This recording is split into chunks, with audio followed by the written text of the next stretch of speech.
হযরতে আমিনা রাদিয়াল্লাহু তাআলা আনহা যখন বুঝছেন যে 12 তারিখ 12 রবিউল আউয়াল মাসের 12 তারিখ সোমবারের রাত পড়ে গিয়েছে, মা সকলেই জানতে পারবেন, মা বোনেরা যখন বাচ্চা দুনিয়াতে ভূমিষ্ঠ হবে তো ব্যথা অনুভব করতে পারলে মানে ভাবতে পারবে যে আমার সন্তান দুনিয়াতে ভূমিষ্ঠ হবে।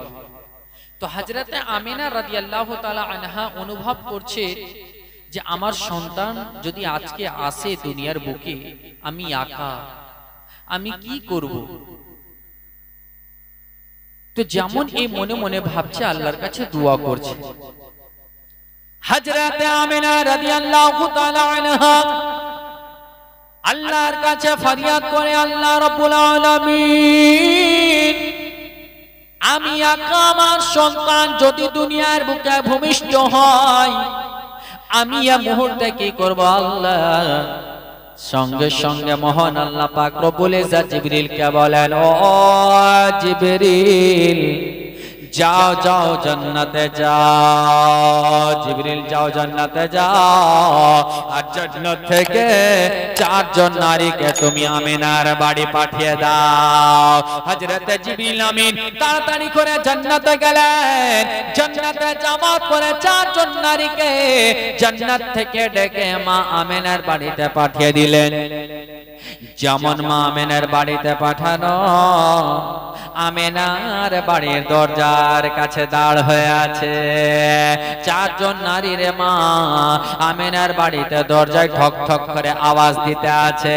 ভিতর থেকে আমিনা বলে কে, বাইরে থেকে আওয়াজ আসতে আরম্ভ হয়ে গেল, চিনো না গো মা আমিনা, চিনো না গো পাক বেবে, আমার নাম যে হাওয়া খাতুন, আদম সফিউল্লাহর বেবে। যেমন বলে দাও বাবা, তখন সঙ্গে সঙ্গে হযরত আমিনা রাদিয়াল্লাহু তাআলা আনহা দরজাখানা খুলে দিলেন। আমিনা বলতে আছে, ওরা বোন হাওয়া প্রবেশ কর রে বোন, ভিতরে প্রবেশ কর। আর এরা কারা দাঁড় হয়ে আছে বল? তখন বলতে আছে, চিনো না গো মা আমিনা, চিনো না গো পাক বেবে,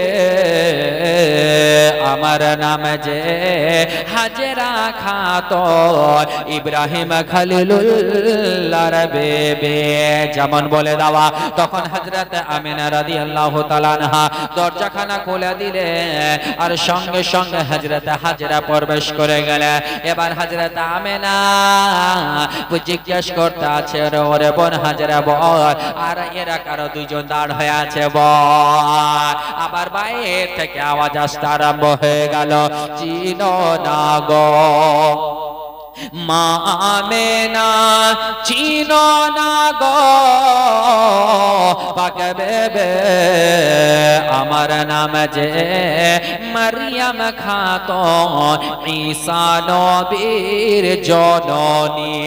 তখন সঙ্গে সঙ্গে আমিনা বলতে আছে, ওরে বোন মারিয়াম, আইরে বোন ভিতরে প্রবেশ কর। মারিয়াম বল, এটাকে দাঁড় হয়ে আছে। তখন আবার আওয়াজ আসতে আরম্ভ হয়ে গেল, বলতে আছে বাইরে থেকে, চিনো না গো মা আমিনা, চিনো না গো পাক বেবে, আমার নাম যে আসিয়া খাতুন, ফিরআউন মালাউনের বেবে। যেমন বলে দেওয়া, এবার তখন সঙ্গে সঙ্গে প্রবেশ করে গেলে। এবার আমিনা রাদিয়াল্লাহু তাআলা আনহা বাবা আপনার চিন্তা থেকে মুক্ত হয়ে গেলেন, মহান আল্লাহর শুকরিয়া আদা করলেন। বলতে আছে, আল্লাহ আর কোনো চিন্তা হবে না। এবার 4 জন আমার বোন চলে এসেছে, আমার নবী মুস্তাফার খিদমতের জন্য 4 জন নারী চলে এসেছে আমিনার বাড়িতে। জোরে বলুন সুবহানাল্লাহ। এবার আমার নবী মুস্তাফা দুনিয়ার বুকে আগমন হবে। তখন সঙ্গে সঙ্গে আমার নবী মুস্তাফার আগমনের পূর্বে মহান আল্লাহ পাক রব্বুল ইজ্জত জিবরিলকে বলেন, ওরে জিবরিল যাও, জান্নাত থেকে 3টি ঝান্ডা নিয়ে যাও। 3টি ঝান্ডা নিয়ে যাওয়ার পর একটি ঝান্ডা জিবরিল আমিন এসে আপনার গেড়ে দিলেন কাবা ঘরের ছাদে। একটি ঝান্ডা টাঙলেন বাইতুল মুকাদ্দাসের ছাদে, আর একটি ঝান্ডা মা আমেনার বাড়ির ছাদে। জোরে বলুন সুবহানাল্লাহ। এবার আমার নবী দুনিয়ার বুকে আগমন হবে 12 রবিউল আউয়াল মাসের 12 তারিখে সোমবারের রাতে সুবহ সাদিকে আমার নবী দুনিয়ার বুকে এমন একটা সময়ে দুনিয়াতে আগমন হবে যেটা না রাতে না দিনে। এজন্যই রাতে যদি দুনিয়াতে নবী মুস্তাফার আগমন হয়, রাত অহংকার করে দিনকে বলবে ও দিন আমি তোমার থেকে উত্তম। বলে কেন? বলে এজন্যই রাতে দুনিয়াতে নবী এসেছে, তখন দিন দুঃখ পেয়ে যাবে। যদি নবী আমার দিনে দুনিয়াতে আসেন, দিন তাহলে অহংকার করে রাতকে বলবে ওরে রাত আমি তোমার থেকে উত্তম। বলে কেন? বলে এজন্যই দিনে নবী মুস্তাফা এসেছে, রাত তখন দুঃখ পেয়ে যাবে। নবী দুনিয়ার বুকে আসছেন যেন রাত না দুঃখ পায় না দিনও দুঃখ পায়। নবী আসছেন দুনিয়ার বুকে সুবহ সাদিকে, যেটা রাতের শেষ অংশ দিনের শুরুর অংশ। জোরে বলো নবী দুনিয়াতে আসেন তো যেন রাতও দুঃখ না পায় না দিনও দুঃখ পায়। জোরে বলুন সুবহানাল্লাহ। সুবহ সাদিকে নবী মুস্তাফার আগমন হচ্ছে। নবী যেই দিন দুনিয়াতে আসছেন, সারা মক্কা শহরে যতগুলো মা বোনদের সন্তান ভূমিষ্ঠ হয়েছে, কোনই মা বোনের কন্যা সন্তান ভূমিষ্ঠ হয়নি, ছেলে সন্তান জন্ম হয়েছে। জোরে বলুন সুবহানাল্লাহ। আমার নবী মুস্তাফার আগমন দুনিয়ার বুকে হতে আছে। আমার নবী মুস্তাফা দুনিয়ার বুকে সর্বপ্রথমে ভূমিষ্ঠর পরে পরে নিজের কদম মোবারক জমিনে আপনার ফেলেন, তো কিসরা ওয়া কাইসারের বড় বড় মহল আপনার হিলে যায়। তেমনি বলতে আছে হযরত আমিনা রাদিয়াল্লাহু তাআলা আনহা বলতে আছেন, আমার যখন আমার লাগতে সিগার আমার মোহাম্মদ জন্ম যখন করে, আমার পেট থেকে একটি নূর বের হলো, তো আমি সেই নূরের আলোতে বসরার বড় বড় মহল দেখতে পাচ্ছিলাম। জোরে বলুন সুবহানাল্লাহ। নবী আমার আগমন হলো, যেমন নবী মুস্তাফার আসা, আমিনার বাড়িতে নূরে ভরে যাওয়া, খুশবুতে ভরে যাওয়া।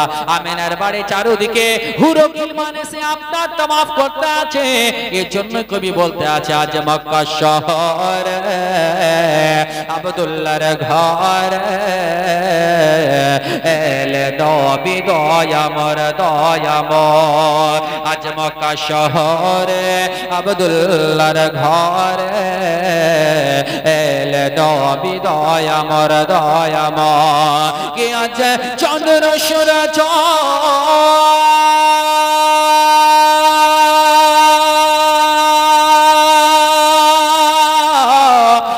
চন্দ্র সূরজ মা আমেনার বাড়িতে উকি মেরে দেখতেছে।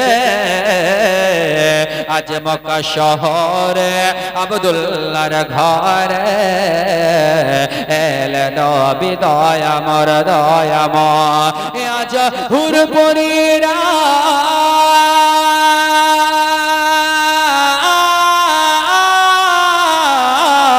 আজ হুরপুরীরা মা আমেনার বাড়িতে উকি মেরে দেখতেছে। আজ মক্কা শহরে আব্দুল্লাহর ঘরে, এলে নবী দয়ামর দয়ামর। নবী মুস্তাফার আগমনে যেমন আমার নবী মুস্তাফার আগমন, ওই সময় আব্দুল মুত্তালিব কাবা ঘরে তাওয়াফ করতে আছে, কাবা ঘরে দর্শন করতে আছে।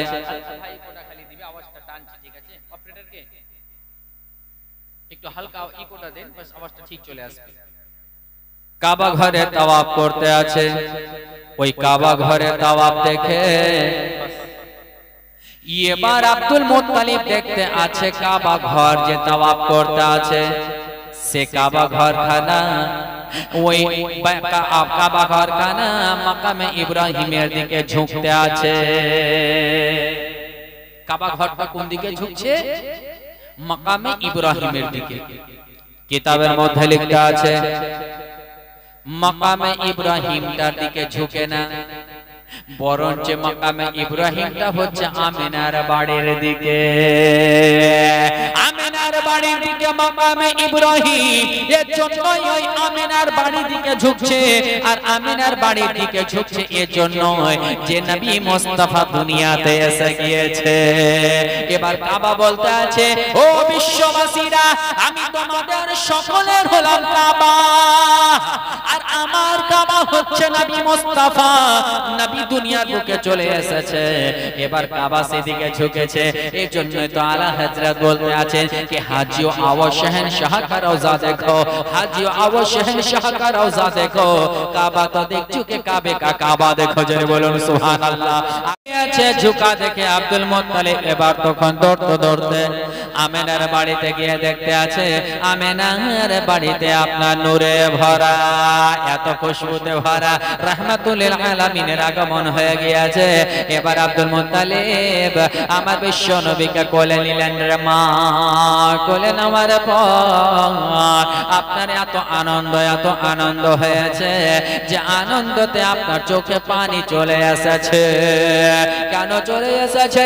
এর জন্যই আজ যদি আব্দুল মুত্তালিব বলতে আছে, আজ যদি আমার বেটা আব্দুল্লাহ দুনিয়ার বুকে বেঁচে থাকতো, তাহলে আমার পোতাকে আমার বেটা কোলে আগে নিত। কিন্তু আমার বেটা দুনিয়াই নাই, আমার বেটা দুনিয়া ছেড়ে আব্দুল্লাহ আগে ইন্তেকাল হয়ে গিয়েছে। এত সুন্দর চেহারা, নুরানি চেহারাওয়ালা আমার নিজের পোতার চেহারা খান আমার বেটা দেখতে পেল না। এর জন্য তো বলতে আছে कि बाबा গেলেন ব্যবসাতে, कि নবী ছিলেন মায়ের পেটে। अरे बाबा গেলেন ব্যবসাতে, নবী ছিলেন মায়ের পেটে। अरे बाबा গেলেন ব্যবসাতে, আসার পথে ফিরে এলো না, স্বামী হারা হলো মা আমেনা। আরে আসার পথে ফিরে এলো না, স্বামী হারা হলো মা আমেনা। নবী ছিলেন মায়ের পেটে, আরে বাবা গেলেন ব্যবসাতে, আসার পথে ফিরে এলো না, স্বামী হারা হলো মা আমেনা। আরে আসার পথে ফিরে এলো না, স্বামী হারা হলো মা আমেনা। এজন্য আব্দুল মুত্তালিব বলতে আছে, আল্লাহ রাব্বুল আলামিন আজ যদি আমার বেটা আব্দুল্লাহ হতো, কতই না খুশি হতো। এই খুশির জন্য আব্দুল মুত্তালিবের চোখ দিয়ে ঝরঝর করে পানি বইতে আছে। এবার আব্দুল মুত্তালিব নবী মুস্তাফাকে নিয়ে কাবা ঘরের দিকে গেলেন। কাবা ঘরের দিকে যাওয়ার পরে মা এবার ওই কাবা ঘরের কাছে আল্লাহ তাআলার শুকরিয়া আদা করলেন, কাবা ঘরে তাওয়াফ করলেন। আর সেই জায়গায় আব্দুল মুত্তালিব নাম রাখলেন নবী মুস্তাফার মুহাম্মদ। জোরে বলুন সুবহানাল্লাহ। কি নাম রাখলেন? মুহাম্মদ। আব্দুল মুত্তালিব নাম রাখলেন। আর বাড়িতে নাম রেখেছে আমিনা, রেখেছেন আহমদ। আব্দুল মুত্তালিব আপনার নাম খানা রেখে দিলেন। রেখে দেওয়ার পরে এবার এই কিছুক্ষণ আগে খবর, আবু লাহাবের বান্দি, আবু লাহাবের দাসী সোয়েবা আবু লাহাবকে খবর দিতে আছে, হুজুর। বলে কি হয়েছে? বলে বিশাল খুশির খবর। বলে কি হয়েছে বলো? বলে হুজুর আপনার ভাই আব্দুল্লাহ, তার ছেলে হয়েছে, আপনার ভাতিজা জন্ম হয়েছে। যেমন খুশির সংবাদ খানা আবু লাহাব শুনে নেবা। আবু লাহাব তখন এত খুশি হয়েছে, আনন্দিত হয়ে তখন সোয়েবাকে বলতে আছে, ও সোয়েবা, আমার ভাতিজার আগমনের খুশির সংবাদ দেওয়ার জন্য আমি তোমাকে আমার বান্দি থেকে আজাদ করে দিলাম। জোরে বলুন, এ সোয়েবা, আমি তোমাকে আজাদ করে দিলাম। এই শাহাদাত আঙ্গুল থেকে আবু লাহাব সোয়েবাকে আজাদ করে দিয়েছিল। তো আযাব করার ফলটা কি পেয়েছে জানেন? আবু লাহাব হচ্ছে কঠোর কাফের। আপনার সূরা লাহাব তার সম্পর্কেও অবতীর্ণ হয়েছে, যে সূরা লাহাব পড়েন না, তাব্বাত ইয়াদা আবি লাহাব ওয়া তাব, এই সূরাটা তার জন্যই হয়েছে। তো বিরাদার মুআজ্জাজ মুহতারাম, সে আবু লাহাব যখন মারা যায়, মরে যাওয়ার পর তার আহলে খানদানরা কেউ দেখছেন স্বপ্নে, তো জিজ্ঞাসা করছে, আবু লাহাব কবরে তোমার অবস্থা কি? বলছে কবরে ভীষণ আযাব, তবে সোমবারের দিনে আমি সকাল থেকে সন্ধ্যা পর্যন্ত এই শাহাদাত আঙ্গুলটা আমি চুষতে থাকি, আর মধু থেকে বেশি মিষ্টি, দুধ থেকে বেশি সাদা একটি পানি পান করতে পাই, তার ফলে আমার আযাবটা আমি বুঝতে পারি না। জোরে বলুন সুবহানাল্লাহ। বলছে এই জন্যই আমি এটা পাচ্ছি যে আমার ভাতিজা মুহাম্মাদের আগমনের খুশিতে আমি বান্দিকে আযাব করেছিলাম, তার ফলাফলটা আজকে পেতেই যাচ্ছি কিয়ামত পর্যন্ত। জোরে বলুন। তো বেরাদার, একজন কাফের যদি কবরের মধ্যে এটা ফজিলত পায়, তাহলে একজন আশিক রাসূল যদি মিলাদুন নবী পালন করে, তার আলম কি হতে পারে? জোরে বলুন সুবহানাল্লাহ। এই বেরাদার মুআজ্জাজ মুহতারাম, আজ বর্তমান আস্তে আস্তে আমাদের দিল থেকে নবীর মুহাব্বত, সাহাবীর মুহাব্বত, তাবেঈনের মুহাব্বত, পীর ওলি আল্লাহদের মুহাব্বত আস্তে আস্তে দূরে সরছে। কেন দূরে সরছে জানেন? আমাদের মধ্যে ইলম নাই, আমাদের মধ্যে পিতামাতার সম্মান নাই, আমাদের মধ্যে বড়দের শ্রদ্ধা নাই, আমাদের মধ্যে আখিরাতের সোচ ফিকর নাই, আমাদের মধ্যে মরতে হবে এরকম খেয়াল নাই। আমরা শুধু একটাই জানি, দুনিয়াতে বেঁচে আছি, দৌলত কামাও, জিন্দেগি বসর করো, বাস। সবার একটাই টার্গেট, টাকা টাকা টাকা। কি হবে টাকা দিয়ে? এত টাকা পয়সা দিয়ে কি হবে? মাকসাদ কিয়ামত আসলে পৌঁছাতে পারবেন না, কিয়ামত আসলে পৌঁছাতে পারবেন না। যদি পৌঁছে যেতেন তো ভারতবর্ষের বুকে সবথেকে টাকাওয়ালা মুকেশ আম্বানি আজকে রিচার্জ এত বাড়াইতেন না, হ্যাঁ, মানে তারও অভাব। তো বেরাদার মুআজ্জাজ উদাহরণ বলছি, তো মানুষ নিজের মাকসাদে কখনোই পৌঁছাতে পারবে না। আজকে আপনার একতলা বাড়ি হয়েছে, কালকে সোচ আছে দুতলা করার, কালকে দুতলা হয়েছে, তারপরে তিনতলা, তিনতলা হয়েছে টাইলস, এসি, মার্বেল, এটা হলো আর একটা বাড়ি করব, ছোট বেটার বাড়ি, আমার নাতিনের বাড়ি, পোতার বাড়ি। আপনাকে দুনিয়া দিলেও মন ভরবে না। এটা হচ্ছে দুনিয়া। দুনিয়া মানে লোভ, লালসা, এটা এমন একটা জিনিস, এখানে চিরস্থায়ী বলে কিছু নেই। তবে বেরাদার মুআজ্জাজ, এই যে দুনিয়াতে আছি, কখন যে সব ছেড়ে চলে যেতে হবে, দুনিয়াতে আসছেন কিনা? আমরা যে এসেছি তো 10 মাস আগে 9 মাস আগে খবর হয়েছে যে এর থেকে একটা সন্তান দুনিয়াতে আসবে, হ্যাঁ, 10 মাস আগে 9 মাস আগে খবর। কিন্তু আপনি যাবেন কখন? একদিন আগে খবর হবে। আমাদের গ্রামের ঘটনা বলছি, আমাকে তো চিনেনি আপনারা, যেহেতু আশেপাশেরই কুড়িয়াটার। তো আমাদের বাড়ির ওখানে একটা মহিলা, তো হঠাৎ করে তার আগের দিন ভালো চলাফেরা করলো, দুপুরের সময় হঠাৎ বাড়ির ভিতরে ঢুকে ঘরে থেকে গেছে, বের হয়নি, ডাকতে গিয়ে দেখছে মারা গেছে। কি জিন্দেগানি হঠাৎ। এবার খবর দিচ্ছে, আমি প্রোগ্রাম যাচ্ছিলাম, এই রাজা সাহেব ছিল সঙ্গে, তো দেখছি জানাজা নামাজ কার, জি আমি নিজে জানি, মানে আসরের নামাজ পড়ে আসলাম মসজিদ থেকে, এবার রেডি হয়ে গাড়ি নিয়ে বের হচ্ছি, তো রাস্তায় দেখছি জ্যাম লেগে আছে। জিজ্ঞেস করলাম কি ব্যাপার, এত ভিড় কেন? বলছে জানেন না। বলে কেন? বলছে আপজন ইন্তেকাল হয়ে গেছে। মানে তাজ্জুব, সকালে তো দেখলাম। মিয়া সুবহ जिसको तुम देखे हो কিয়ামত तक আর মুলাকাত नहीं होगी। আল্লাহু আকবার।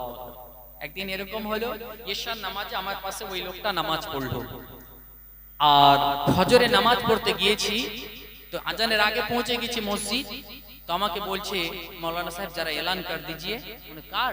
বলছে মুনু ইন্তেকাল করে গেছে। কোন মুনু? বলছে এই তো রাত্রি নামাজ পড়েছে। আমি বললাম যে ব্যক্তি রাত্রে আমার পাশে নামাজ পড়লো, আপ সোচো, যে আমার পাশে পড়লো রাত্রে, আমি তার পাশে এসে নামাজে দাঁড়িয়ে নামাজ পড়লাম, আর সকালে ফজরে আমি এলান করছি বিশেষ ঘোষণা, ফালাতুল ইন্তেকাল করে গেছে। সব তখন বলতে বলতে চোখ দিয়ে পানি। এটাই ভাবলাম যে আজকে যার পাশে আমি নামাজ পড়লাম তার ইন্তেকাল হলো, দেখা যেত আমি যদি ইন্তেকাল হয়ে যেতাম তো কি হতো? আল্লাহু আকবার। আমার কি তৈরি আছে? আচ্ছা একবার কখনো ভাবেন যে এখন যদি আপনি মারা যান, আপনি কি জান্নাত বানিয়েছেন কবরটাকে? কবরটাকে ফুলের বাগান তৈরি হয়েছে? জি না। আপনার দিল বলবে যে মরলে গেলে রেহাই নাই।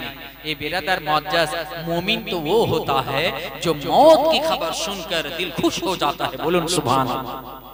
मोमिনের জন্য মওত হচ্ছে তোহফা।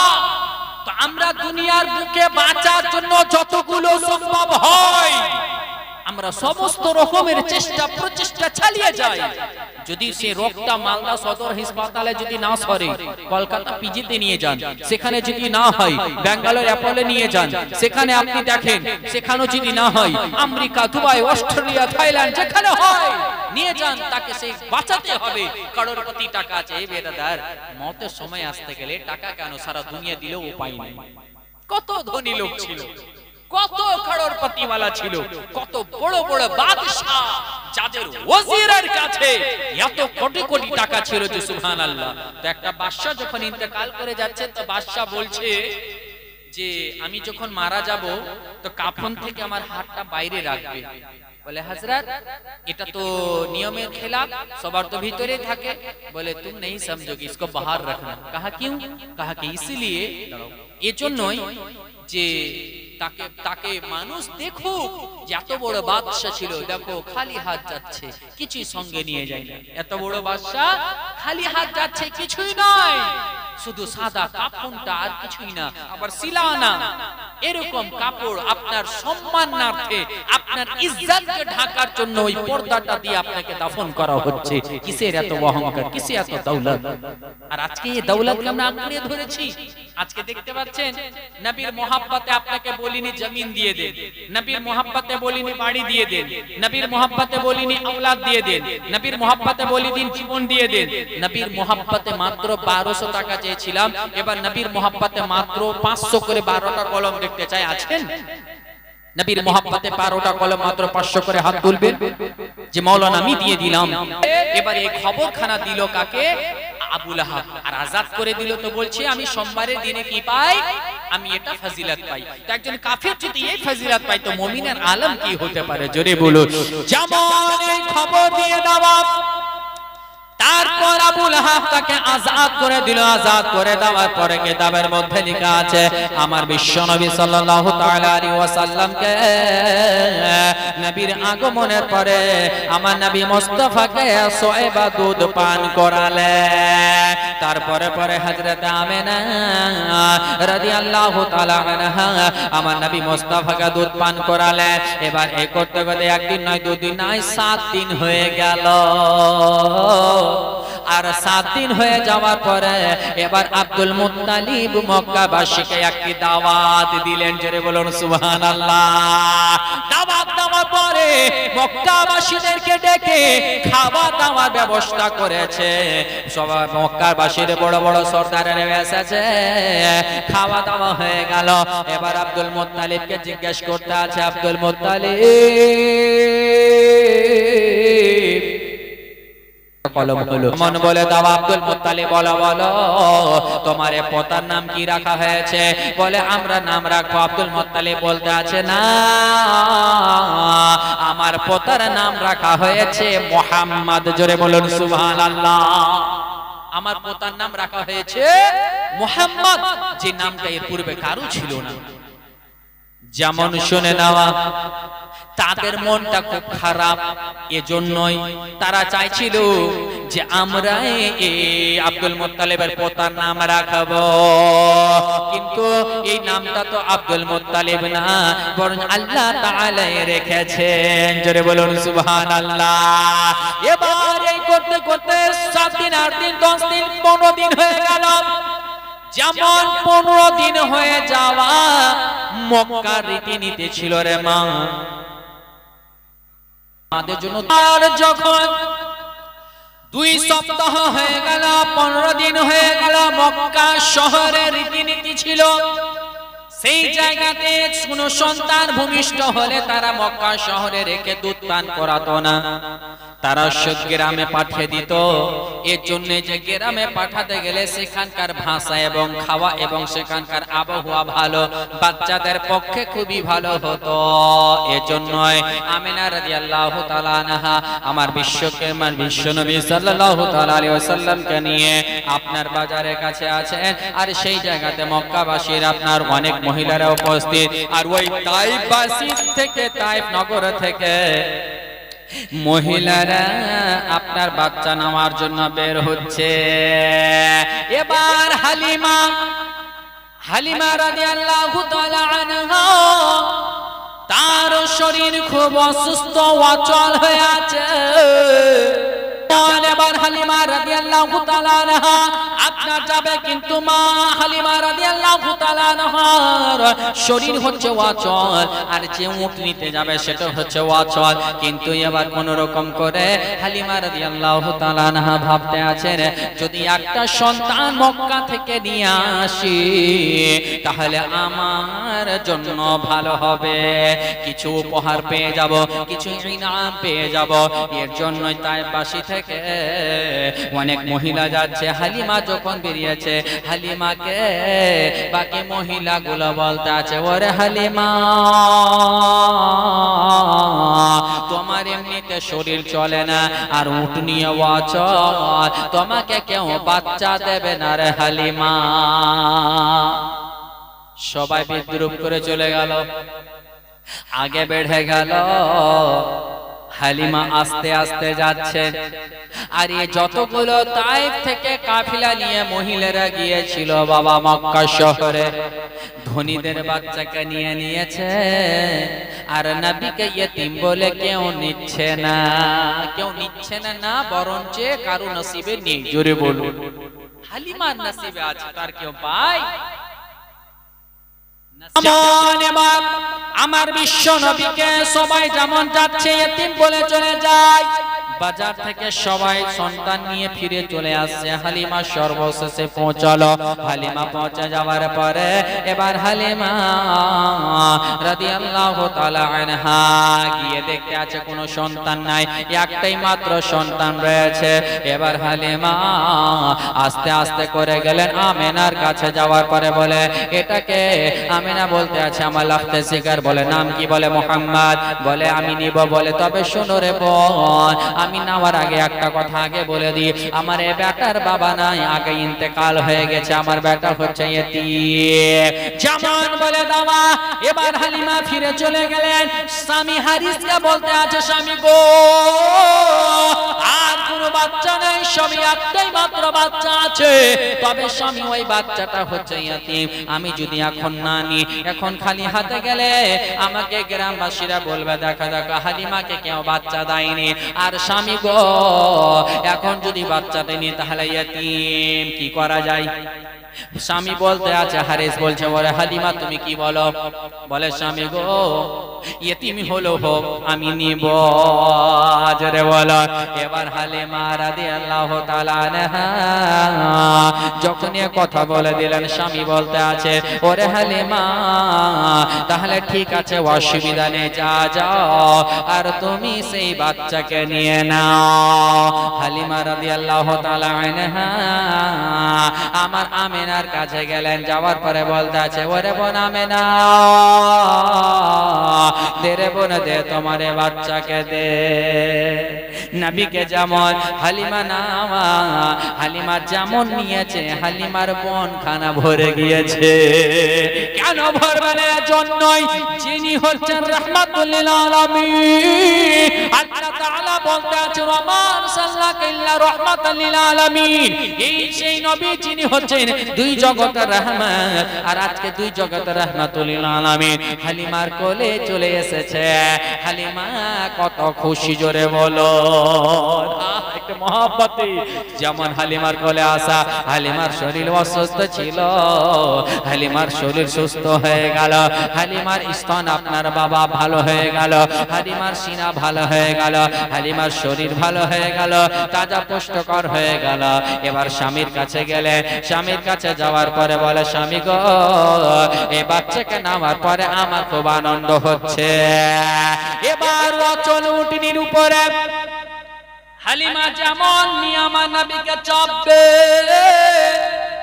সেই উটনি এত মোটা তাজা হয়ে গেল, নবী মুস্তাফা চাপার ফলে উটনিও মোটা তাজা হয়ে গেল। এত তেজিতে যেতে লাগলো, এই অচল উটনি আসতের সময় যাওয়ার সময় তাজা হয়ে গিয়েছে। ওই যে তায়েফ থেকে যতগুলো মহিলা মক্কা শহরে এসেছিল তারা যাচ্ছে, হালিমা তাদেরকে অতিক্রম করতে আছে, তাদেরকে পার হচ্ছে। তারা সবাই থেকে বলতে আছে, ওরে হালিমা তুমি উটনি কোথায় পেলে বলো। হালিমা বলতে আছে, কেন কেন কি হয়েছে বলো। বলে হালিমা রে, যাওয়ার পথে দেখলাম তোমার উটনি অচল ছিল, আসার সময় দেখি এটা উটনি আলাদা। হালিমা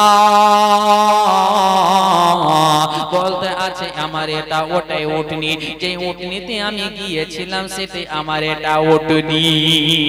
তোরে বলো। বলে হালিমা কোন বাচ্চা নিয়েছো। বলে ওটা বাচ্চা নিয়েছি যেই বাচ্চাকে সবাই দেখে ছেড়ে দিয়েছে। বলে আমি নিয়েছি মুহাম্মাদকে। জোরে বলুন সুবহানাল্লাহ। এবার হালিমার উটনি সকল উটনির চাইতে আগে আগে চলে গেল। যাওয়ার পরে হালিমা রাদিয়াল্লাহু তাআলা আনহা নিজের বাড়িতে যেমন প্রবেশ করবে, হালিমার বাড়িতে আপনার বাবা যতগুলো ছাগল ছিল, হালিমার বাড়িতে সেই ছাগলগুলো আপনার বাবা পুষ্টকর হয়ে গেল, মোটা তাজা হয়ে গেল। আর এদিকে উটনি স্তনে দুধ চলে এসেছে।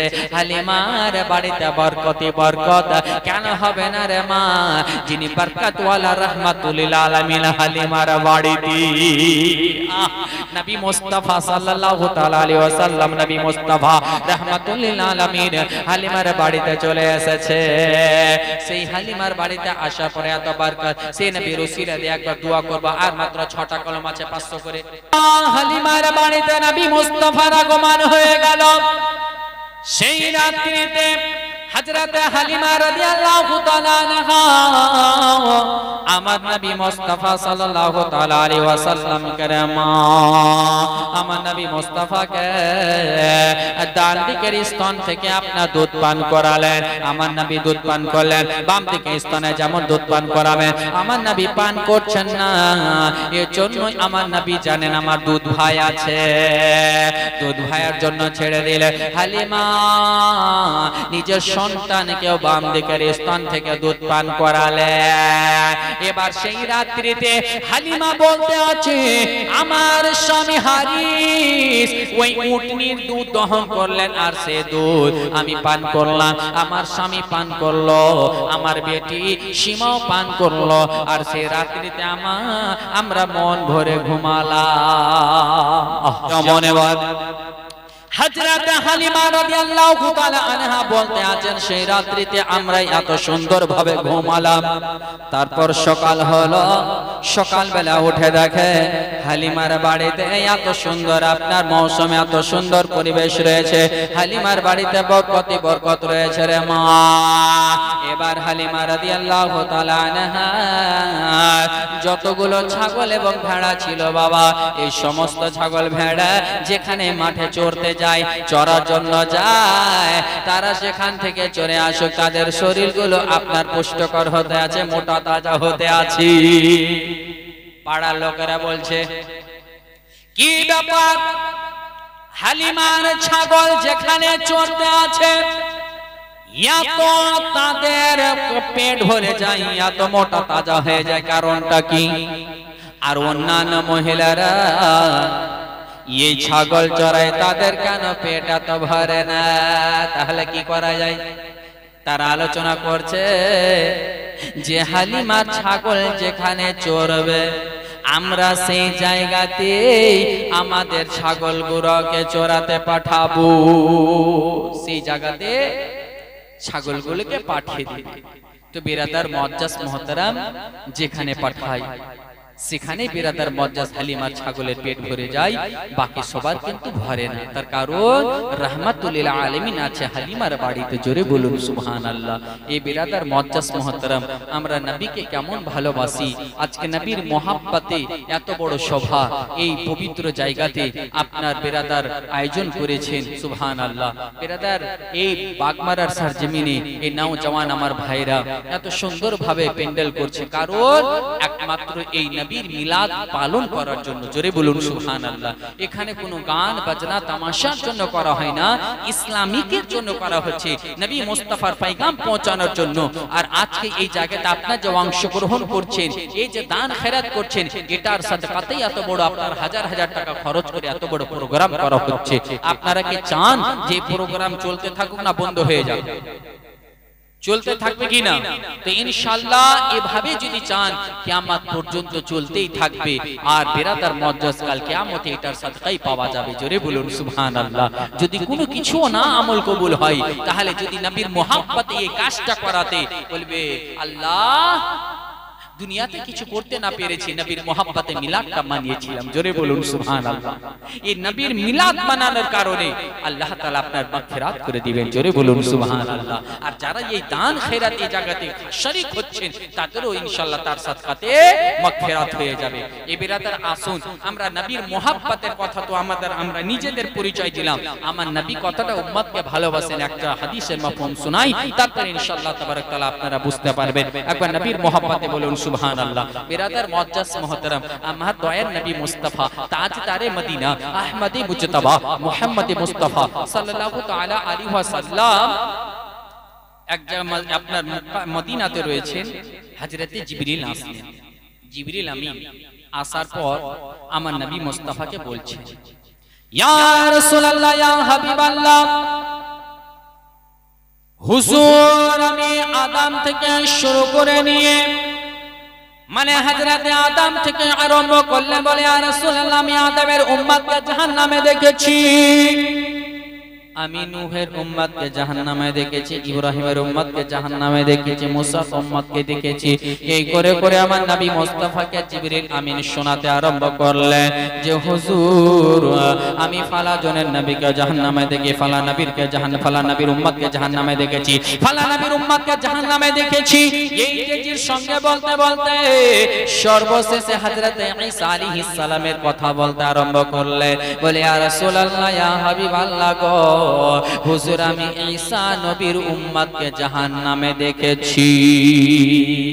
নবী আমার বলতে আছেন এবার আমার উম্মতের কথা বলবে, কিন্তু জিবরিল আমিন রে মা আমার নবীকে ও নবীর উম্মতের কথা শোনাচ্ছেন না। এজন্যই জিবরিল আমিন জানে এখন যদি নবী মুস্তাফাকে শুনিয়ে দেয় যে আপনার গুনাহগার উম্মতকে জাহান্নামে দেখেছি, নবী কান্নায় ভেঙে পড়বে। জোরে বলুন। আর যেমনই জিবরিল আমিন চুপ হয়ে গিয়েছেন, তখন নবী মুস্তাফা জিজ্ঞাসা করেন জিবরিল রে বল, জিবরিল বল তুমি চুপ কেন হয়ে গেলে? আমার উম্মতকে কি জাহান্নামে দেখেছো? জিবরিল বলো। জিবরিল আমিনকে যেমন বলে দামাত জিবরিল আমিন বলতে আছেন ইয়া রাসূলুল্লাহ ইয়া হাবিবাল্লাহ গো, ইয়া রাসূলুল্লাহ ইয়া হাবিবাল্লাহ নবী গো আমি আপনার গুনাহগার উম্মতকেও জাহান্নামে দেখেছি। যেমন কথা বলে দেওয়া নবী আমার মাথায় হাত দিয়ে দিলেন, কান্না ভেঙে পড়লেন, এত কান্না করতে আরম্ভ করলেন। এবার জিবরিল আমিন বলতে আছেন ইয়া রাসূলুল্লাহ ইয়া হাবিবাল্লাহ নবী গো হুজুর আপনি আমাকে যাওয়ার ইজাজত দেন। নবী আমার বললেন ঠিক আছে জিবরিল যাও। সিদরায়ে জিবরিল আপনার চলে গেলেন, বাবা তেজের সঙ্গে চলে গেলেন, তায়রে সিদরা চলে গেলেন। এবার জিবরিল আমিন যাওয়ার পরে নবী মুস্তাফা কান্নায় ভেঙে পড়লেন। রে মা এত কান্না করতে লাগলেন, আমার নবী মুস্তাফা এত কান্না করতে আছে, এত কান্না করতে আছে। এবার মদিনা থেকে আমার নবী মুস্তাফা মদিনা ছেড়ে চলে গেলেন একটি পাহাড়ের গুহায়। সেই জায়গায় সাজদাতে মস্তকখানা রেখে দিলেন। মস্তকখানা সাজদাতে রেখে দেওয়ার পরে উম্মতের জন্য মাগফিরাতের দোয়া করছেন। রব্বি হাবলি উম্মতি, রব্বি হাবলি উম্মতি, রব্বি হাবলি উম্মতি বলে দোয়া করতে আছে, আল্লাহর কাছে মাগফিরাতের দোয়া চাইতে আছে। এবারে একদিন হয়ে গেল, দুদিন হয়ে গেল, 3 দিন হতে চলেছে। সাহাবীগণেরা নবী মুস্তাফাকে দেখতে পাচ্ছেন না, নবীর সঙ্গে সাক্ষাৎ হতে পাই না। মদিনাবাসীতে এত রকম করে সবাই খোঁজাখুঁজি, নবী কোথায় গেলেন, নবীর দর্শন পাওয়া যায় না। সাহাবীগণেরা যেই সাহাবীরা যেই আবু বকর সিদ্দিক, উমর ফারুক, আলী, মুর্তজা, হায়দার কাররার যখন নবী মুস্তাফাকে না দেখতে পেয়ে দিলটা ছটফট করতে আরম্ভ করেছে। যে নবীকে ফজরে না দেখতে গেলে দিনটা ভালো কাটে না, জোহরে না দেখতে গেলে মনটা ভালো করে না, সেই নবীকে দর্শন করতে আজকে 3 দিন হতে চলেছে পাই না। সাহাবীগণেরা মদিনার গলিতে দেখলেন পেলেন না, মসজিদে নববীতে দেখলেন পেলেন না, কোথাও যখন নবী মুস্তাফার খোঁজ না পেলেন, 3 দিন হয়ে গেল মদিনার বাগবুকে আপনার রান্না বান্না হয় না, নবীর জন্য রান্না বান্না কেউ করে না, নবী না আসলে রান্না হবে না। সারা মদিনাবাসী আপনার শুধুমাত্র নবীর জন্য অপেক্ষা করতে আছে। নবী কোথায় গিয়েছে? 3 দিন হয়ে গেল নবী মুস্তাফার এখন পর্যন্ত খবর নাই। এই বলে তারা বাবা আপনার মদিনাবাসীরা চুলহা পর্যন্ত বন্ধ করে দিয়েছে। যখন নবী মুস্তাফার খোঁজ না পাওয়া যায়, সাহাবীরা আলোচনা করতে লাগলে যদি মদিনাতে না পায় তাহলে কি করা যায়? তাহলে এক কাজ করে এবার আমরা সবাই যাই মদিনার বাইরে গিয়ে খোঁজ করতে লাগি। মদিনার গলিতে সব জায়গায় দেখলেন, আমার নবীকে কেউ দেখতে পেলেন না। তিনারা ভাবলেন যে মদিনা শহরের বাইরে গিয়ে নবীকে খোঁজ করব। মদিনার বাইরে গেলেন। মদিনার শহরের বাইরে যাওয়ার পরে একটি মাঠ যেমন পার হবে, একটি রাখালকে দেখতে পেলেন, রাখাল ছাগল চড়াচ্ছে।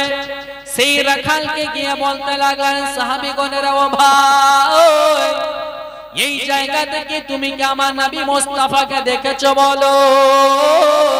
ওই রাখাল বলতে আছে তোমাদের নবীকে দেখিনি, আমি জানি না, তবে একটা কথা বলতে পারি। বলে কি হয়েছে বলো? বলে ওই যে পাহাড় থেকে 3 দিন হয়ে গেল একই রকম করে একটা কান্নার চিৎকারের আওয়াজ শুনতে পাই।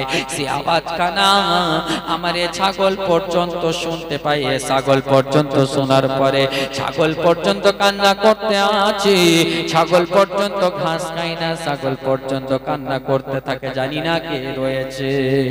সাহাবীগণেরা তখন সঙ্গে সঙ্গে সেখান থেকে চলে গেলেন। উপরে যাওয়ার পরে দেখতে আছেন আর কেউ না, রাহমাতুল আলামিন মস্তকখানা সাজদায় রেখে উম্মতের জন্য দোয়া করতে আছে।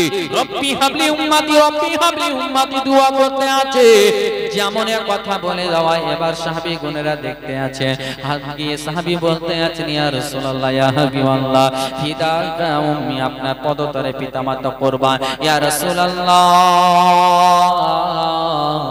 হুজুর আপনি মস্তকখানা সাজদা থেকে উঠান। ইয়া রাসূলুল্লাহ, মদিনাবাসীরা 3 দিন ধরে রান্না বান্না করে না, আপনার সবাই অপেক্ষায় রয়েছে হুজুর, যতক্ষণ পর্যন্ত আপনি মদিনায় ফিরে যাবেন না ততক্ষণ পর্যন্ত মদিনাবাসীরা রান্না বান্না করবে না। তারা সকলেই আপনার এইরকম অবস্থা আছে। নবী আমার মস্তকখানা উঠাচ্ছেন না রে মা, আমার মতো আপনার মতো গুনাহগার বান্দা বান্দির জন্য নবী আমার রব্বি হাবলি উম্মতি, রব্বি হাবলি উম্মতি দোয়া করতে আছে। এবার সাহাবীগণ এত রকম বলা পরে যখন দেখলেন আমার নবী সাজদা থেকে মস্তকখানা উঠাচ্ছেন না, তখন তারা আলোচনা করলো, আমরা এখানে আর না থেকে যাই, আমরা যাই নবী মুস্তাফা লাখতে জিগার নবী মুস্তাফা লাখতে জিগার ফাতেমার বাড়ি যাই। ফাতেমার বাড়িতে যাওয়ার পরে ফাতেমাকে ডেকে নিয়ে আসি। কিছু সাহাবী আসলেন, আসার পরে ফাতেমার কাছে আসলেন, বলে ফাতেমা রে, নবী মুস্তাফার খোঁজ পাওয়া গিয়েছে রে ফাতেমা। তবে ফাতেমা একটা কথা বলি রে ফাতেমা, আমার নবী মুস্তাফা সাজদায় মগ্ন হয়ে গিয়েছে। ফাতেমা রব্বি হাবলি উম্মতি, রব্বি হাবলি উম্মতি করতে আছে, মাগফিরাতের দোয়া করতে আছে। ফাতেমা কারোই কথা নবী শুনছেন না। আমরা ভাবলাম ফাতেমা যদি গিয়ে বলে রে আমার নবী শুনবে, ও ফাতেমা তুমি চলো। ফাতেমা বলতে আছে ঠিক আছে আমি আরো পর্দা করে নি। ফাতেমা রাদিয়াল্লাহু তাআলা আনহা পর্দা করে বাড়ি থেকে বের হলেন। আর যাওয়ার পরে দেখতে আছেন নবী মুস্তাফা আপনার সাজদায় মস্তকখানা রেখে দিয়েছে। উম্মতের জন্য রব্বি হাবলি উম্মতি, রব্বি হাবলি উম্মতি, রব্বি হাবলি উম্মতি দোয়া করতে আছে। ফাতেমা গিয়ে বলে আব্বা গো, আব্বা আপনি সাজদা থেকে মস্তকখানা উঠা। নবী আমার ফাতেমার কথা শুনছেন না, বলে আব্বা গো আমি আপনার লাগতে জিগার। ফাতেমা এসেছি আব্বা আপনি মস্তকখানা সাজদা থেকে উঠায়। আমার নবী মুস্তাফা রব্বি হাবলি উম্মতি রব্বি হাবলি উম্মতি, উম্মতের বখশিশের জন্য দোয়া করতে আছে। যখন ফাতেমা এত রকম চেষ্টা করার পরেও আমার নবী মুস্তাফা সাজদা থেকে মস্তকখানা উঠালেন না। ফাতেমা রাদিয়াল্লাহু তাআলা আনহা বলতে আছে, ইয়া রাসূলুল্লাহ ইয়া হাবিবাল্লাহ, আপনি যদি মস্তকখানা না উঠান আমি ফাতেমা আপনার লাগতে জিগার, আমি আল্লাহর কাছে সাজদা করে আমি আল্লাহর কাছে কিয়ামত আসার পূর্বে আব্বা আমি কিয়ামতকে ডেকে নেব। যেমন কথা বলা আমার নবী মুস্তাফা, যেমন ফাতেমা বলেছে আব্বা গো আপনি যদি সাজদা থেকে মস্তকখানা না উঠাবে আমি ফাতেমা আল্লাহর কাছে দোয়া করব, কিয়ামত আসার পূর্বে কিয়ামতকে আমি ডেকে নেব। যেমন কথা বলা আমার নবী মুস্তাফার পা মোবারকে মাথা লাগিয়ে ফাতেমা বলতে আছে, আমার নবী মুস্তাফা মস্তকখানা উঠালে, উঠানোর পরে বলতে আছে, রে বেটি ফাতেমা আজকে যদি তুমি জিদ না করতে বেটি ফাতেমা, আমি নবী ততক্ষণ পর্যন্ত মস্তকখানা না উঠাতাম ততক্ষণ পর্যন্ত আমার সমস্ত উম্মতের মাগফিরাত না হয়ে যেত। আমার নবী সাল্লাল্লাহু তাআলা আলাইহি ওয়াসাল্লামের আগমনের পূর্বে, মানে নবী আমার এসেছেন, কিতাবের মধ্যে লেখা আছে সিরাতে মুস্তাফা কিতাবে, আরো বিভিন্ন কিতাবে লেখা আছে যে কেউ বলে 570 খ্রিস্টাব্দে, কেউ বলে আবার উঠা বসা বেশি করবেন না, ঠিক রাখবেন আওয়াজটা। তো আমার নবী পাক সাল্লাল্লাহু আলাইহি ওয়াসাল্লাম সম্পর্কে বলে যে কেউ বলছেন যে 570 খ্রিস্টাব্দে, কেউ বলেন আবার 571 খ্রিস্টাব্দে আপনার 20 জুন দুনিয়ার বুকে আপনার আগমন সোমবারের দিনে 12 রবিউল আউয়াল, জোরে বলুন। আরবি মাস হচ্ছে 12 রবিউল আউয়াল, 12 তারিখ সোমবারের দিনে সুবহ সাদিকে নবীর দুনিয়াতে আগমন। তার পূর্বে 50 দিন পূর্বেকার ঘটনা, যেটা কোরআন শরীফ পারা নাম্বার 30 সূরা হচ্ছে সূরা ফিল। ফিলুন মানে হচ্ছে হাতি, ফিল মানে কি হাতি, যাকে এলিফ্যান্ট বলা হয়। সে সূরার শানে নুজুলের মধ্যে বলা হয় যে নবী মুস্তাফা সাল্লাল্লাহু তাআলা আলাইহি ওয়াসাল্লামের আগমনের 55 দিন পূর্বেকার ঘটনা। যে কাবা ঘর রয়েছে মক্কা শরীফে, সেই কাবা ঘরের তাওয়াফ দেশ বিদেশ থেকে সকলে করতে আসে। তো এই কাবা ঘর দেখে ইয়ামান দেশের বাদশাহ, যার নাম হচ্ছে আবরা বাদশাহ, কি নাম? আবরা বাদশাহ। সে আবরাহা বাদশাহ করলো কি, যে ওই মক্কাতে কাবা ঘরের মতো হুবহু একটি গির্জা তৈরি করলো, একটি ঘর তৈরি করলো, যে মানুষ এই জায়গায় আসবে, তাওয়াফ করবে, আর আমার এতে মুনাফা হবে, ফায়দা হবে। তো এই ভেবে সে ঘরটি নির্মাণ করেছে, ঘর কমপ্লিট হয়ে গেল। আর এই খবর পেয়ে মক্কাতে খবর চলে গেছে, সেখান থেকে কোন এক গোত্র থেকে একজন ব্যক্তি সেই জায়গাতে ইয়ামানে গিয়ে ওই ঘরের মধ্যে ভিতরে ঢুকে আপনার ময়লা করে দিয়েছে, মানে পায়খানা করে দিয়েছে। আর যেমন টয়লেট করা, এই খবর পৌঁছে গেল আবরা বাদশার কানে। এইরকম ব্যাপার, মক্কা থেকে এক গোত্র থেকে একজন ব্যক্তি এসে তোমার এই গির্জা ঘরের মধ্যে প্রবেশ করে সেটাকে টয়লেট করে ময়লা করে দিয়েছে। এই কথা বলার পর আবরা বাদশা ক্রুদ্ধ হয়ে গেল। তখন সে এই খবর হাবশি দেশের বাদশার কাছে পৌঁছালো। তারপরে মশওয়ারা করে তার এটাই হলো যে না, আমি যাব মক্কা, আরবে গিয়ে মক্কাতে সে কাবা ঘরকে আমি ধ্বংস করব। যেমন আবরা বাদশা এই পরিকল্পনা করে নিল যে আমি ওই কাবা ঘরকে ধ্বংস করার জন্য আরব দেশে যাব, যাওয়ার পরে মক্কা ঘরকে ধ্বংস করব। আবরা বাদশা যাওয়ার জন্য প্রস্তুতি নিয়ে নিল। এই পরিস্থিতির সঙ্গে সঙ্গে আবরা বাদশা ইয়ামান থেকে সঙ্গে করে 10টি হাতি নিল এবং সঙ্গে করে সৈন্যবাহিনী নিয়ে সেখান থেকে বেরিয়ে গেল আর আরব দেশে বাবা পৌঁছে গেল। যেমন আরব দেশে পৌঁছানো, আরব দেশে পৌঁছানোর পরে মক্কা শহরে পৌঁছিয়ে কাবা ঘরের কিছু দূরে সেই জায়গায় সে খিমা তৈরি করলো। আর খিমা তৈরি করার পরে আবরা বাদশা হুকুম দিয়ে দিল, ওগো আমার সৈন্যবাহিনীরা শোনো, যতগুলো এই জায়গাতে উট ছাগল পশু দেখতে পাওয়া যায়, সকলের উট ছাগল ভেড়াকে তোমরা তাদেরকে তোমরা গ্রেফতার করে নাও, ধরে নাও। আবরা বাদশার হুকুম মোতাবেক সেই জায়গায় সে উট ছাগলকে ধরে নিয়ে একদিকে বন্দী করে দেওয়া হলো। এবার মক্কা শহরে এই খবরখানা পৌঁছে গেল যে ইয়ামান থেকে আবরা বাদশাহ মক্কায় পৌঁছে গিয়েছে এই কাবা ঘরকে ধ্বংস করার জন্য। কাবা ঘরকে ধ্বংস করার জন্য আবরা বাদশাহ চলে এসেছে। আর এই কথাটা প্রচার হয়ে গেল কাবা ঘরের আশেপাশে যতগুলো লোক ছিল, বাড়ি ছিল। এখন বর্তমান যে হিসাবে বাড়ি আছে এরকম ছিল না, তখন আপনার পাথরের মাটির এরকম বাড়ি যেমনটা হয়তো ছিল। তো এই খবরটা কিন্তু আব্দুল মুত্তালিবের কাছে পৌঁছালো। আব্দুল মুত্তালিব হলেন আমার নবী মুস্তাফার দাদু। জোরে বলুন সুবহানাল্লাহ। যেমন আব্দুল মুত্তালিবের কাছে পৌঁছানো, তখন আব্দুল মুত্তালিব মশওয়ারা করতে লাগলেন তাদের সঙ্গে।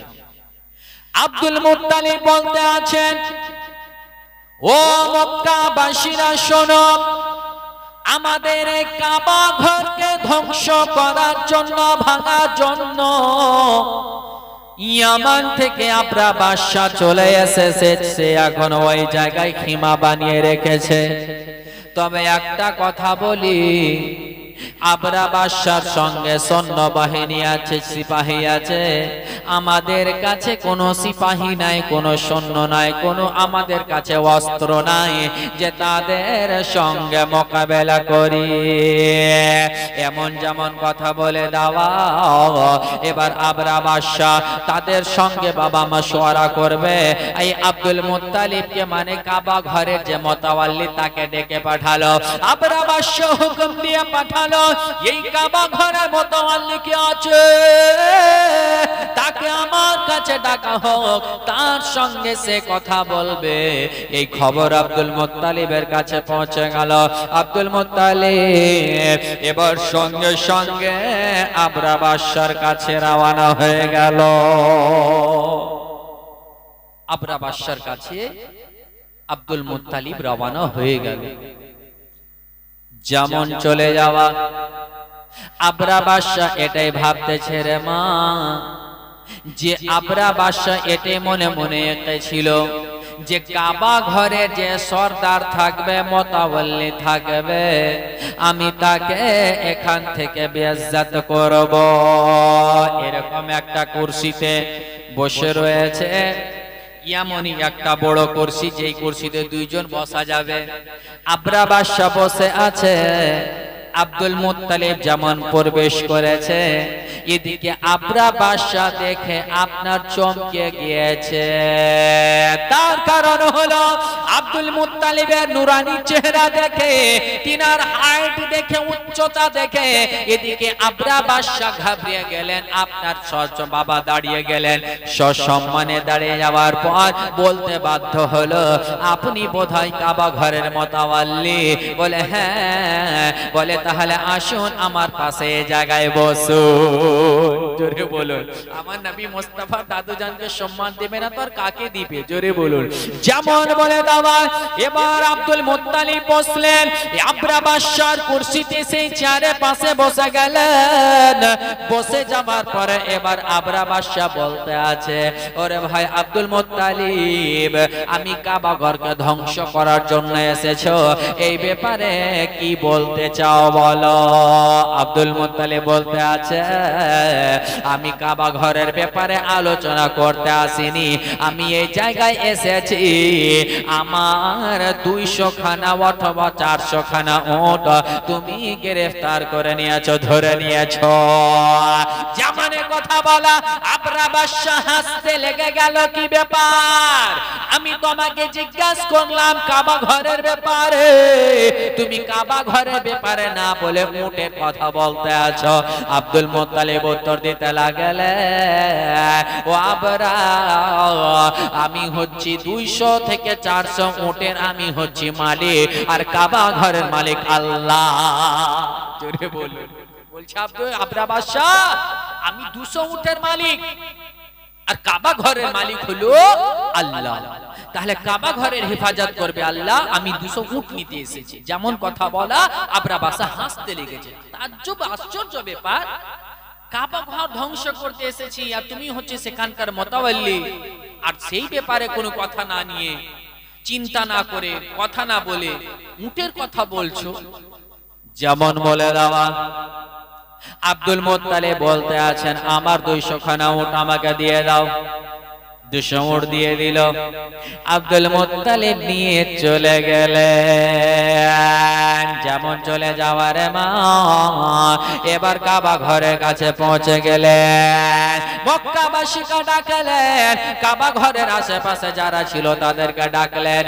ডাকার পরে তাদের সঙ্গে আলোচনা করতে আছে, বলতে আছে ও মক্কাবাসীরা শোনো শোনো, আমি স্বচক্ষে দেখে আসলাম আবরা বাদশাহ অনেক সৈন্যবাহিনী নিয়ে এসেছে, আর তার সঙ্গে তারা সে হাতিও নিয়ে এসেছে।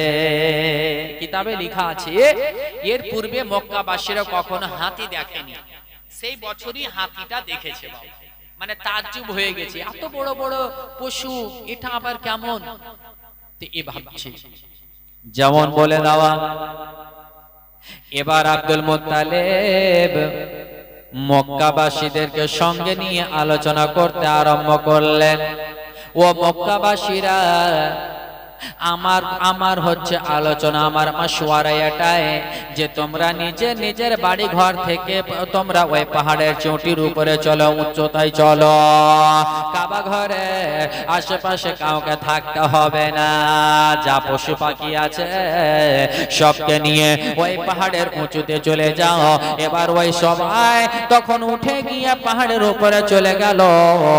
আর আব্দুল মুত্তালিব নিজের আহলে খানদানকে নিয়ে ওই কাবা ঘরের গিলাফ ধরে আল্লাহর কাছে দোয়া করতে লাগলো। বলতে আছে আল্লাহ, আমি এই কাবা ঘরের মোতাওয়াল্লি, তবে মালিক আল্লাহ তুমি, আমাদের শক্তি নাই, আমাদের ক্ষমতা নাই আবরা বাদশার সঙ্গে জিহাদ করার জন্য। তার কাছে অস্ত্র আছে, আমাদের কাছে অস্ত্র নাই। আল্লাহ তুমি তো আমার ঘরের, তুমি নিজে হেফাজত করো। দোয়া করার পরে সেখান থেকে আব্দুল মুত্তালিব বাবা চলে গেলেন। যেমন পাহাড়ের উপরে যাওয়া, এবার আবরা বাদশাহ সকাল হয়ে গেল, এবার রওনা হবে কাবা ঘর ধ্বংস করার জন্য। এবার কাবা ঘর ধ্বংস করার জন্য রওনা হবে রে মা। এবার উটকে, এবার আবরা বাদশাহ তখন যতগুলো পশু নিয়েছিল, যতগুলো হাতি ছিল, সৈন্যবাহিনী ছিল, সবাইকে এবার কাবা ঘরের দিকে রওনা করতে লেগেছে। যা হোক, বলার কাজ বলে দিয়েছে। এবার আবরা বাদশাহ যাবে কাবা ঘরকে ধ্বংস করার জন্য। সঙ্গে ছিল 10টি উট, এই 10টি হাতি। তার মধ্যে আবরা বাদশাহ যে হাতিতে চেপে এসেছিল তার নাম হচ্ছে মাহমুদ। যেমন আবরা বাদশাহ এবার ওই হাতিকে আঘাত করবে যার নাম হচ্ছে মাহমুদ। কাবা ঘরের দিকে বলছে চলো, হাতি যাচ্ছে না, হাতি আগে বাড়ে না, হাতি আপনার দাঁড় হয়ে আছে। এত করে আঘাত করে, এত করে মারতে আরম্ভ করে, কাবা ঘরের দিকে যায় না। এই কাবা ঘরের দিকে যেমনি করছে তেমন আগে বাড়ে না। ডানে নিয়ে যাচ্ছে চলে যাচ্ছে, বামে নিয়ে যাচ্ছে চলে যাচ্ছে, পিছনে নিয়ে যাচ্ছে চলে যাচ্ছে, কিন্তু হাতি আগে বাড়ে না। হাতি জানে ওরে আবরা বাদশাহ, তুমি যেটা ধ্বংস করতে যাচ্ছ এটা দুনিয়াওয়ালার ঘর না, এটা মহান আল্লাহর ঘর। জোরে বলুন সুবহানাল্লাহ। এই হাতি আগে বাড়ে না। এত মারার পর যখন আগে না বাড়ে, তখন এবার সৈন্য বাহিনীকে অর্ডার দিলে ও সিপাহীরা চলো। যেমন আগে বাড়বে, কিতাবের মধ্যে বলতে আছে সমুদ্রের দিক থেকে আপনার ঝাঁকে ঝাঁকে আবাবিল পাখি চলে আসে। কাবা ঘরে তাওয়াফ করার পরে এবার চলে গেল তাদের দিকে। ওই আবাবিল পাখির কাছে, একটা পাখির কাছে 3টি করে আপনার পাথর রয়েছে, কাঁকর রয়েছে। একটি রয়েছে মুখে আর 2টি রয়েছে 2 পায়ে, 1টি করে। ওই পাখিগুলো আল্লাহর হুকুমে আসার পরে তাদের উপরে আপনার পাথরগুলো ছড়িয়ে দেয়, যার উপরে যে সৈন্যের উপরে মাথাতে পড়ে যায় 5 ছিদ্র করে জমিনে ওই পাথর চলে যায়। যতগুলো আবরা বাদশার সিপাহী ছিল, ওই আবাবিল পাখি আসার ফলে মহান আল্লাহর পক্ষ থেকে তাদের উপরে আযাব নাজিল হয়ে গেল। একদিক থেকে সব ধ্বংস হতে লেগে গেল, সবাই মারা গেল, কেউ বাঁচলো না। এদিকে কাবা ঘরের হেফাজত আল্লাহ করলেন। জোরে বলুন সুবহানাল্লাহ। মহান আল্লাহ নিজের কাবা ঘরের হেফাজত আল্লাহই করলেন। জোরে বলুন সুবহানাল্লাহ।